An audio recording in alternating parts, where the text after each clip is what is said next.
Good morning everyone, welcome to my channel silver daily life. আমার এই নতুন ব্লগে তোমাদেরকে জানাই অনেক অনেক ওয়েলকাম আর অনেক অনেক ভালোবাসা। তো এখন বেজে গেছে সকাল 8টা। যতই ভাবি সকালবেলা ঘুম থেকে তাড়াতাড়ি উঠবো, বাট দেরি হয়ে যায়। 7টার সময় ঘুম ভাঙে আমার। আমি 5:30 থেকে অ্যালার্ম দিয়ে রাখি, 6টা 6:30 দিয়ে 7টার সময় ঘুম ভাঙে, মানে 7টার সময় বাধ্য হই আর কি উঠতে, তা না হলে অলস বলবে মানুষ আমায়। তো চলো, উঠে বাড়ির কাজকর্ম সেরে নিয়েছি, এখন বিছানাটাও তুলে নিলাম। চাটা আগেই বানিয়ে নিয়েছিলাম, আর তার মধ্যে হয়েছে কি, আমার গ্যাসটা কালকে শেষ হয়ে গেছে। আজকে উনুনেতে চা বানালাম, আর উনুনে কিন্তু চাটা ভীষণ ভালো লাগে, দুধ চা বিশেষ করে, তাই জন্য আজকে আমি দুধ চাই খাচ্ছি, আর সাথে একটু চানাচুর দিয়ে মুড়ি নিয়ে নিয়েছিলাম। শাশুড়ি মা আর আমি শীতকালের রোদে বসে বসে একটু খেয়ে নিলাম। তারপরে চলে এসেছি ছাদে, ভিজে জামা কাপড়গুলো মিলতে, বাসি জামা কাপড়গুলো আর কি।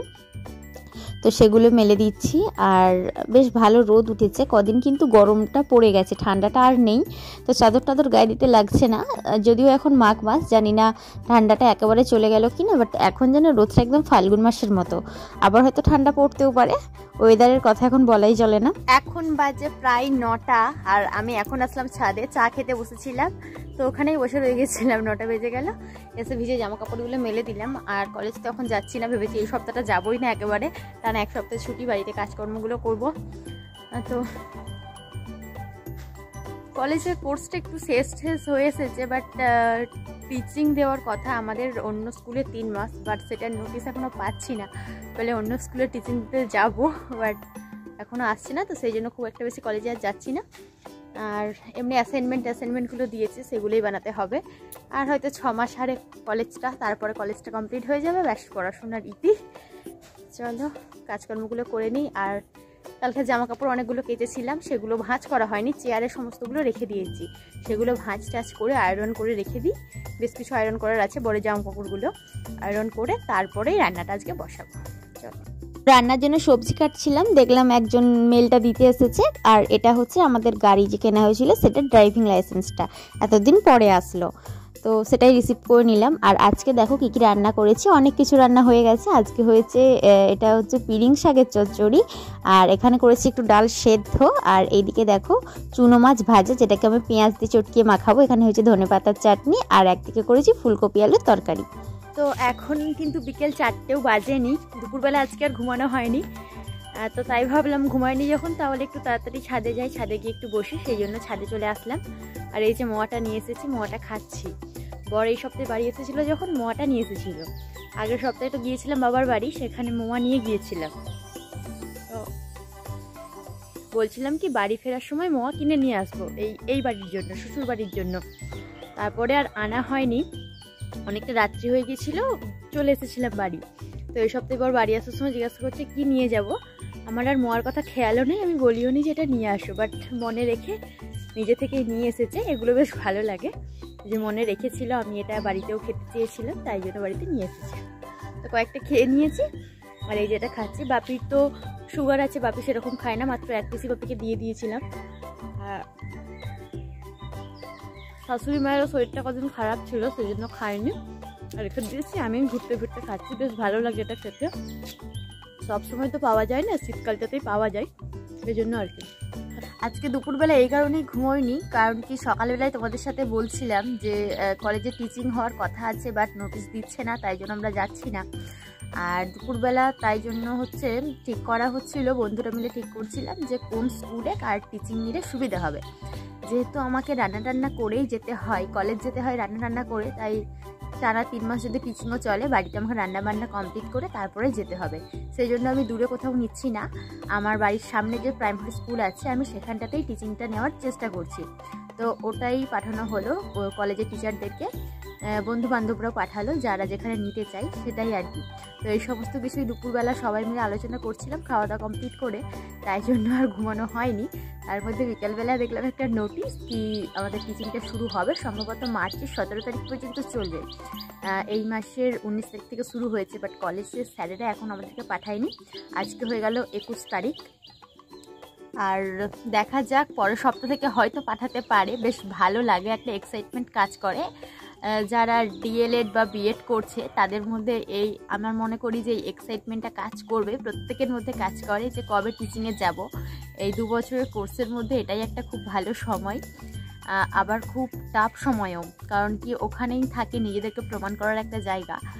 আর জানি না কেউ কবে কখনো টিচার হতে পারবো কি না, বাট এই 2-3 মাস যে টিচিংটা দিতে যাবো অন্য স্কুলে, তো এটার মধ্যে খুব একটা ভালো লাগে কাজ করে। যখন দেখতাম যখন আমরা স্কুলে পড়তাম, অন্য স্কুল থেকে দাদা দিদিরা যারা ট্রেনিং টিচার ছিলেন আর কি, ওনারা আসতেন, ওনারা কয়েকদিন ক্লাস করাতেন, সেগুলো বেশ দেখতে ভালো লাগতো।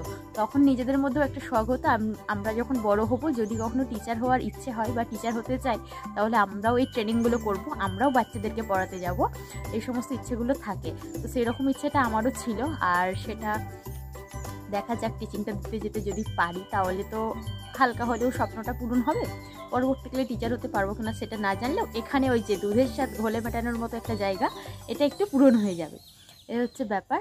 তো দেখা যাক, প্রত্যেকেই চাই যে প্রত্যেকের সেরাটা দিয়ে স্টুডেন্টদের কাছে তাদের সেরাটা দিয়ে প্রেজেন্ট করার চেষ্টা করে, তো আমিও সেটাই করব।